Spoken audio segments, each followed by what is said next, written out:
एक के बाद एक जंग हारता जा रहा हूं मैं। पहले दिल्ली और अब कुछ पूरा, सब तेरी गलत सलाह की वजह से। नहीं माली जान, एक मशवरा देता हूं। नहीं चाहिए मुझे तेरा मशवरा। माफी तुरे दुरानी, मुझे माफ कर दीजिए।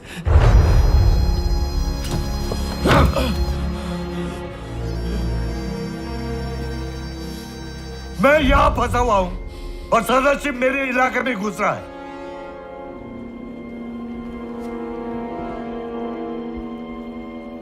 अब वो पंजाब की तरफ जाएगा और सिखों को अपने साथ मिला लेगा।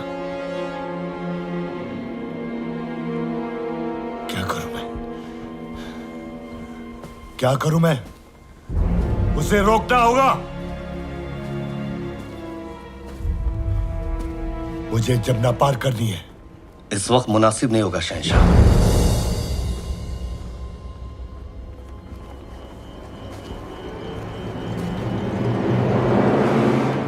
तेरा मशवरा नहीं चाहिए मुझे।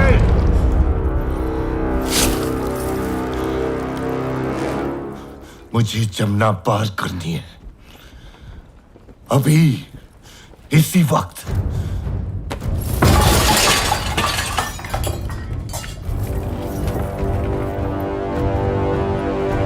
मुझे जमुना पार करनी है।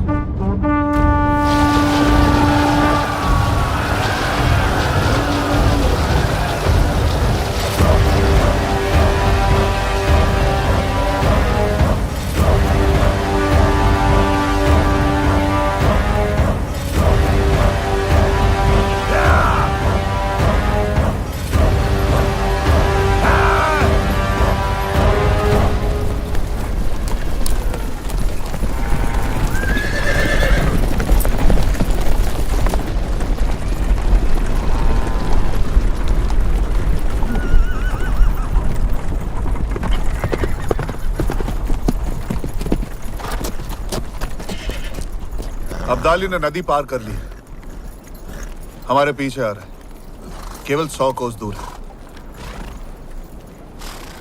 तब तो हम सीखों तक नहीं पहुंच पाएंगे। अगर हम अपनी गति धीमी कर लें और रात में भी चलें? सिर्फ सेना होती तो ये हो सकता था, लेकिन इतनी महिलाएं और लोगों के साथ ये नामुमकिन है। यहाँ पास ही में पानीपत का किला है, हम वहां जा सकते हैं। जिस मौके का इंतजार था आ गया है। तलवारें खींच लो, हम अब्दाली का सामना वही करेंगे, पानीपत में। पानीपत का नाम सुनकर ही मुझे डर लगने लगा था। ऐसा लगा कि अब युद्ध को टाला नहीं जा सकता।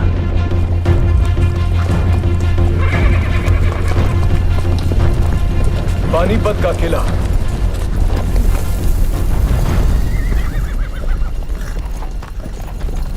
ये किला तो बहुत ही छोटा है, हमें सहारा नहीं दे पाएगा।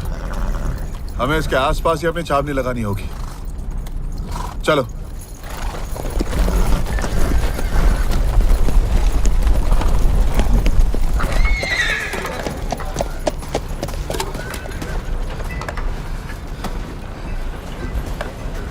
अंदड़े, हमें जल्द से जल्द खंदक खोदना होगा।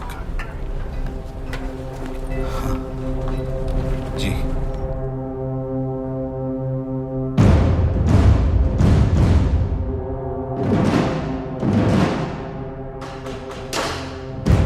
इंतजार का खेल शुरू हो चुका था, लेकिन हम तो पहले से ही कठिनाइयों से गुजर रहे थे। भोजन सामग्री खाली हो गई थी। श्रीमंत, 3 दिन हो गए, सेना ने किसी ने कुछ नहीं खाया है। गुड़ के अलावा कुछ नहीं बचा है। और हमारे सहयोगी सिख ना तो रसद भेज पा रहे थे, ना सेना। समझ नहीं आ रहा क्या करें, कैसे मदद करें सदाशिव की। क्या बताएं भाऊ साहब, यमुना के उस तरफ फंस गए थे हम, इसलिए आने में देरी हो गई। नहीं आराधक सिंह जी, आप बिल्कुल सही समय पर आए। हम आपके आभारी हैं। सेना कितनी लाए हैं? 5,000। राजा आराधक सिंह का हमसे जुड़ जाना एक बहुत बड़ी राहत थी, लेकिन ये खुशी ज्यादा देर नहीं टिकी।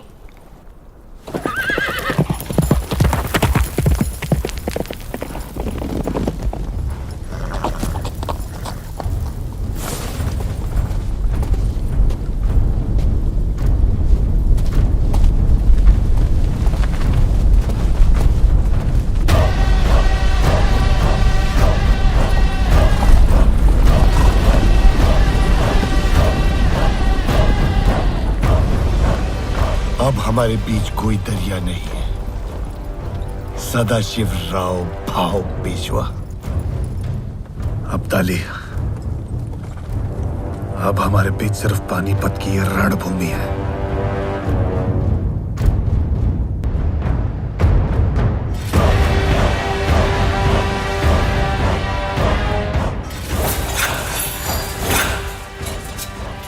ऐसे दान पट्टे कितने? 20,000। और भाले कितने? 5,000। कम है, 10,000 और बनवाइए।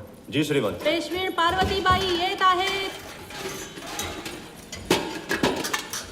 पार्वती, तुम यहाँ?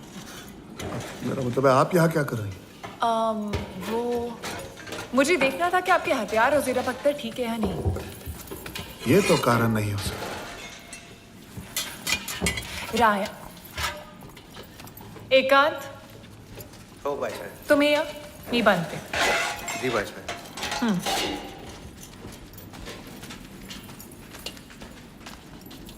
मैं भी तुम्हारे साथ मुहिम पर चलूंगी।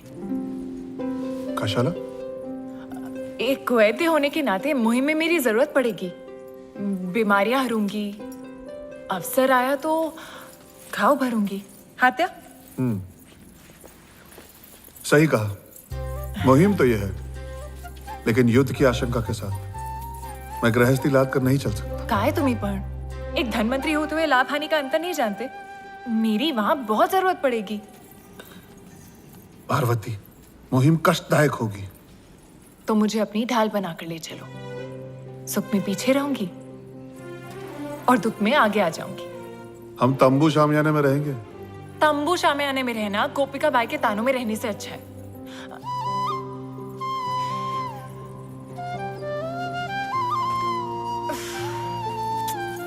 राया, मैं तुम्हारे साथ रहना चाहती हूँ। जो भी संकट आए, मैं चाहती हूँ हम साथ मिलकर सामना करें। आणि काय नहीं। आणि काय पार्वती? मैंने सुना है जब पेशवा अकेले मुहिम पर जाते हैं तो एक मस्तानी के साथ लौटते हैं।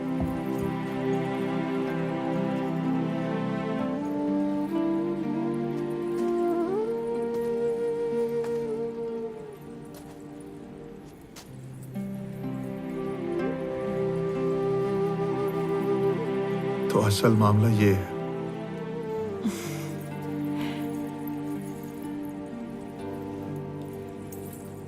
अगर यही बात है तो चलो, खुशी से चलो। लेकिन पार्वती भाई, एक बात बता दे,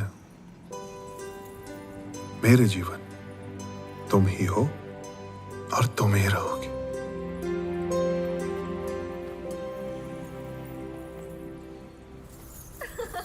राया, एक बात कहूं? बोला। विश्वास कब तक झूला झूलेगा? उसे पेशवा कैसे बनते हैं उसके नीति नियम सीख लेने होंगे। तो क्या करें? सदाशिव अब्दाली को निश्चित रूप से हरा देगा, फिर दिल्ली पर अपना अधिकार जमा लेगा और हिंदुस्तान का शहंशाह बन जाएगा। मैं केवल ये कहना चाह रही हूँ कि जिस सेना का नेतृत्व सदाशिव कर रहा है, उसका प्रमुख सेनापति हम अपने पुत्र को बना दें। फिर दिल्ली के सिंहासन पर वही बैठेगा। जरा सोचकर देखिए राया। शहंशाह हिंदुस्तान श्रीमंत विश्वास राव पेशवा।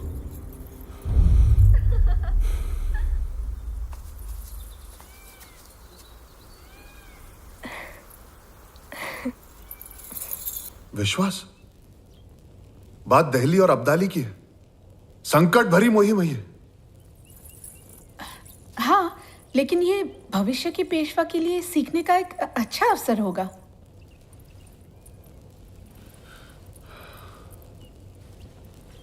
दादा,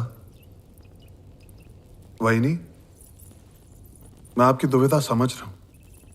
आप निश्चिंत रहिए, मुझे सिंहासन की कोई लालसा नहीं। मैं विश्वास को अपने साथ ले जाऊंगा।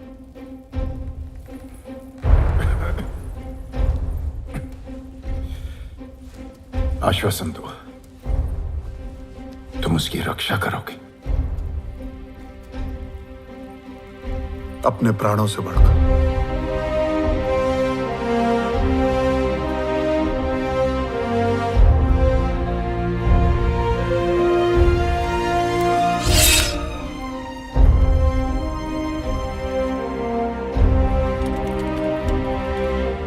इस बार अब्दाली को ऐसा सबक सिखाओ कि वो दोबारा हिंदुस्तान की तरफ देखने की हिम्मत भी ना करे।